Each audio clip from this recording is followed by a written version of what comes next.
Okay, magandang araw po sa inyong lahat mga kababayan. Batang Maynila to, it's pag-usapan natin etong kampo ni dating Pangulong Rodrigo Duterte. Particularly, pag-usapan natin si Marcoleta at etong si Jay Sonsa, mga kababayan. Si Marcoleta, saka si Jay Sonsa. Kasi mga kababayan, kung napapansin ninyo, etong kinikilos ng kampo ni dating Pangulong Rodrigo Duterte, yung kanilang sinasabi, yung kanilang mga ginagawa, ay tila ba parang mga desperado na sila. Katulad na lang ni dating Pangulong Rodrigo Duterte. Malalaman mo na desperado na sila at kinakabahan na sila sa mangyayari sa 2025 elections. Bakit kanyo? Biruin nyo, sabi niya, ang tanging solusyon na lang natin para manalo tayo ay manggurgur tayo ng 15 senators. Oh.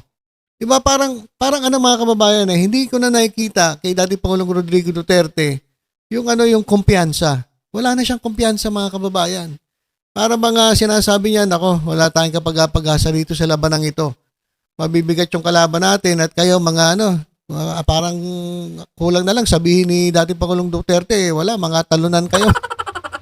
Mga kayo mga tama nga yung sinabi ni Presidente Marcos na para lang kayong mga nautusang bumiling suka. Tapos, pagbalik ninyo, meron na kayong bit-bit na certificate of candidacy. So parang ganun yung sinasabi ni Pangulong ni former President Rodrigo Duterte dito sa kanilang mga kasamahan. Diba? Wala na po talaga Kasi tingnan ninyo mga kababayan sa survey. Sa survey mga kababayan, wala talagang pag-asa. Ang tanging pumapasok lang dyan sa top 12 mga kababayan ay etong si Senator Bongo. Siya lang parang siya lang yung may pag-asa. Kaya nga si Bongo, panayang panayang buhat din sa ilang mga kasamahan niya kasi parang feeling niya, siya lang ang mananalo at yung iba mukhang malalaglag sa kangkungan. Si Bato de la Rosa nga ay kahit minsan pumapasok sa top 12 parang inamin niya na sa sarili niya na matatalo siya. Ang sabi nga niya, magtatanim na lang siya ng kamote diyan sa Davao So parang ramdam na nila na wala na silang kapag-asa. Kaya sabi ni Presidente Marcos maggurgur na lang tayo ng senator. 15 para pumasok kayong lahat. Parang wala Hindi kayo pumapasok sa survey. Lagi kayong baklas lagi kayong tanggal Ha? Si Bongo lang talaga may pag-asa. Kaso ang problema, kapag si Bongo lang ang nandyan, mukha siyang kawawa. Wala siyang kakampi. Kaya pinipilit nila na sana vote straight. Anong vote straight? Sinong bobotong vote straight doon sa mga kandidato ninyo? Wala naman talagang wala na namang mga maaasahan ng taong bayan. Although yung iba, may mga credentials. Kaya iba nga, abogado, iba Pero ang problema kasi, ngayon pa lang, alam na namin kung ano ang gagawin ninyo. Alam na ng taong bayan na kaya kayo tatakbo ay para protektahan si Sara Duterte. Diba? Hindi lang si Sara Duterte, maging si Pangulong Rodrigo Duterte at si Bato de la Rosa, yung mga sangkot niyan sa EJK, yung mga wanted sa ICC. Ay naman ang nyo dahilan ninyo Ito si Kibuloy, tumatakbo para para protektahan yung sarili niya. Kasi patong-patong din ang kaso. So wala talaga kami makakitang dahilan para iboto etong padapa senators. Kahit si dating Pangulong Duterte, alam niya na wala talagang pag-asa. Magmumukhang tanga lang yan si Bongo dyan. Out of place yan. Sigurado magiging minority yan si Bongo pagdating ng 28th Congress. At isa pa, mas lalong sumasakit ang ulo ni Duterte. Nung nag-rally kahapon ng Alyansa para sa Bagong Pilipinas, dinumog po mga kababayan Dinumog po ng mga Davaoenyo. Ibig sabihin, marami talagang sumusuporta ngayon sa administrasyon ni Presidente Bongbong Marcos, kahit mga kababayan ng mga Duterte, kahit mga nandun sa baluarte ng mga Duterte. So wala na talaga mga kababayan. Desperado na itong mga ito. Ito si Marcoleta mga kababayan. Si Marcoleta. Ayan, nag-post si Marcoleta.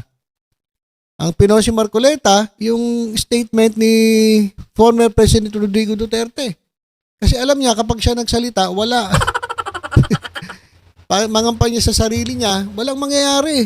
Kinakailangan niya naman may mag-endorso sa kanya. At ang tanging medyo malakas-lakas pa na pwedeng pakinggan ng tao ay itong si former President Rodrigo Duterte. Pero sa tingin ko wala na rin eh. Mahina na rin ang dating ng mga Duterte. Hindi katulad dati. Na ito mga kababayan, pakita ko sa inyo Ito naman si Jay Sonsa. Desperado na rin. Bakit desperado si Jay Sonsa? Naglabas kasi siya ng nung survey. Pero tingnan niyo yung date mga kababayan, 2020 pa. Walang iya ka, Jay Sonsa. 2020 pa yung inilabas mo na survey. 2025 na, Jay Sonsa. Ano nangyari sa'yo? Naiwan ka na ba ng panahon? At ang feeling mo, 2020 pa rin. 2025 na. Yung inilabas mo na survey, 5 years ago. 5 years ago. Ito, umaamin ako na 5 years ago, malakas pa talaga ang mga Duterte. Napakalakas ang mga Duterte. Lalong-lalo na noong 2016. Napakalakas ang mga Duterte. Pero, ngayon iba na. Dahil nga sa pinaggagawa nila, hindi naman sila siniraan ng ibang tao eh. Ang lahat ng nangyari, kaya bumagsak ang kanilang popularidad, ay dahil sa sarili nilang kagagawan. Jason Sa? Okay ka lang ba? Kasi nag-post siya mga kababayan. Ito. May siyang banat kay, kay Presidente Bongbong Marcos eh. Ayan mga kababayan sa ating screen. Highlight natin. Sabi niya, tingnan mo ito, Bonget. Yung sinisiraan mo sa mga campaign rally sa Ilocos, Iloilo at Davao del Norte ng Alyansa ay ganito pala ang datingan sa madlang people. Ito raw yung yung datingan sa madlang people, mga kababayan. COVID pandemic pa yan, nationwide and worldwide crisis era pa yung survey na yan. Alam niya na noon pa to. Pero ba't may ipinagmamalaki? Tanga rin to eh. Di ba naman isa't kalahating bobo, ito si Jason Sa, ba't may pagmamalaki yung survey 5 years ago? Parang naiwan ka na ata ng panahon. Nakakala mo ganun pa rin ang takbo ng buhay, ganun pa rin takbo ng politika. Noong 2020, iba na ngayon, boy. Ito. Sabi nito, hindi ka ba nahihiya sa sarili mo? 30% na lang ang may gusto sa'yo, kaya tuloy wala nang ganang sumipot yung ibang kandidato nyo sa campaign sortie ng admin. Ito, naganap ng butas ang loko. Hindi daw nakasama lahat ng ibang mga kandidato. Siyempre, baka busy, baka may ginagawa. At kaya daw hindi sumasama yung ibang kandidato kasi nga wala daw kumbaga 30% lang daw ang may gusto kay Presidente Bongbong Marcos. Kasi alam nyo mga kababayan, ganito lang naman yan eh. Para sa akin kahit pa sila ay endorso ni Presidente Marcos, kung hindi ko sila gusto yung ibang kandidato, wala rin sila magagawa. Hindi ako kaya kumbinsihin ni Pangulong Bongbong Marcos na iboto straight yung kanilang kandidato ng alyansa. Hindi po. Nandun lang ako, nanonood ako kasi ini-endorso niya yung kandidatong gusto ko. Pero yung kandidato na hindi ko gusto na ini-endorso ni Pangulong Bongbong Marcos, hindi ako madadala dyan. Hindi ko yan iboboto. Halimbawa lang. Magbibigay akong halimbawa. Sino ba? Halimbawa lang ito pwede pa magbago isip ko, pwedeng hindi na. Halimbawa, Lito Lapid. Kahit pa 1,000 endorso ang gawin ni Pangulong Bongbong Marcos dyan, parang hindi ko iboboto itong si Lito Lapid. Bakit? Parang wala naman ako nakitang ginawa ito. Mas marami pang oras ito sa Batang Quiapo kaysa dyan sa Senado. At minsan umatin sa Senado sa hearing para ipagtanggol yung kanyang sarili at ipa-NBI yung vlogger. Yun lang ang tanging time na siya yung umatin ng hearing dyan sa Senado. Laging wala. Di ba meron kumakalat na balita, siya po ay na pagbintangan na protector ng Pogo. Hindi naman niya napatunayan. So, kahit sabihin pang i-endorso ni Pangulong Bongbong Marcos yan, kung ayaw ko doon sa kandidato, hindi ko yan pipiliin. Hindi ko boboto yan. Ako natutuwa lang ako sa nangyayari kasi katulad yung nangyari sa Davao del Norte. Ibig sabihin, sa dami ng taong umattend, ibig sabihin, hindi hawak ng Duterte ang Davao. Ibig sabihin, mismong mga kababayan nila ayaw na sa kanila. Kaya gusto nilang tumingin sa ibang mga kandidato. Siguro sawang-sawa na sila sa mga Duterte. Ayun, paalala ko mali meron kayong pagpipilian ngayon. Kung dati wala kayong choice, ngayon meron na kayong choice. Meron mga kalaban po ang mga Duterte dyan po sa Davao. And ito, meron pa sinasabi, may suggestion pa siya kay Tito Sen. Kung ako kay Tito Sen, magsasarili na lang ako ng lakad, baka sakaling manalo pa. Ang nangyayari kasi ngayon, kung di pa nila pipilitin ng mga pulis at empleyado ng gobyerno, ay walang tatawo sa mga rally ng alyansa. Ito na naman siya. Ito na naman si Jay Sonsa. Kung ano na naman ang fake news sa pinagsasabi. At talagang desperado na to eh. Pero mo, sinabi niya na ang approval rating ni Presidente Rodrigo Duterte ay 91%. Sobrang taas. Pero tingnan ninyo, kailan pa to? 2020. Ang tanga mo naman, Jay Sonsa. Hindi mo na pwedeng pagbasihan yung 2020 survey na yan. Iba na ngayon. 2025 na ugok. Ang tanga naman na ito. Ang bobo, mga kababayan. Tapos sabi niya, kaya daw hindi umaten yung ibang mga senators niyan sa kanilang rally dahil daw ayaw daw. Wala daw ganang sumipot. Ano malang gana? Baka busy lang. Ano ba naman? Paano mo nalaman? Kasama ka ba dyan? Tapos sasabihin mo pa 30%. Paano mo nalaman 30%? O 30% siguro nung panahon ni Duterte, ito nung 2020, pero iba na ngayon. Tingnan niyo yung yung mga survey. Halos lahat ng alyansa ay pasok po sa top 12. Pero sabi ko nga sa inyo mga kababayan, disclaimer ha. Hindi po binabanggit ko alyansa, pabor na ako sa lahat ng kanilang kandidato, hindi po. Maglalabas po ako ng aking listahan bago po mag-eleksyon. Pero meron ako sigurado na mga iboboto. Halimbawa, si Tito Sen, mga kababayan. Sigurado na ako dyan. Sureball na ako dyan. Kaya itong sinasabi ni Jay Sosa, para manalo ka, humiwalay ka dyan sa sa mga campaign sorties ni Pangulong Bongbong Marcos. Baliw ata ito si kahit walang campaign sorties, sigurado si Tito Sen.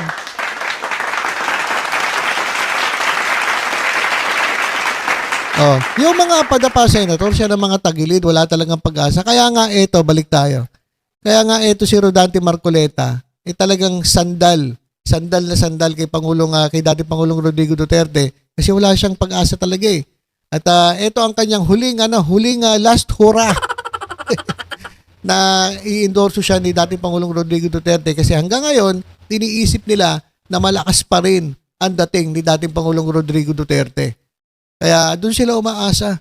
Kaya nga mga kababayan, kapag wala na si Pangulong Duterte, pag wala na si former president, sa tingin ko, lagapak yung mga yan. Wala na silang ibang aasahan, Sara Duterte. Malabo pa yun sa sabaw ng pusit. Ma-impeach kasi yan eh. Hindi na rin makakatakbo yan. So wala na. Sinasama Duterte si Baste, si Pulong. Walang mangyayari. Kaya kung ako sa kanila, kumuha na kayo ng isang magiging kandidato, kumbaga standard bearer ninyo na hindi Duterte. Kung kaya. Pero sa tingin ko, wala eh. Wala talaga eh. Kaya sa tingin ko, malulusaw itong Duterte, itong grupo nila, pag nawala na po sa mundo, si dating Pangulong Rodrigo Duterte. Mawawala yan, mga kababayan. Hindi po yan. Kasi ngayon pa lang, matanda na si Pangulong Duterte. Nakasandal pa rin sila. Paano na yung kinabukasan, yung future? Pag biglang nawala si PRRD, sino papalit? Sara? Wala. Hindi na nga makatakbo si Sara kasi may impeach yan.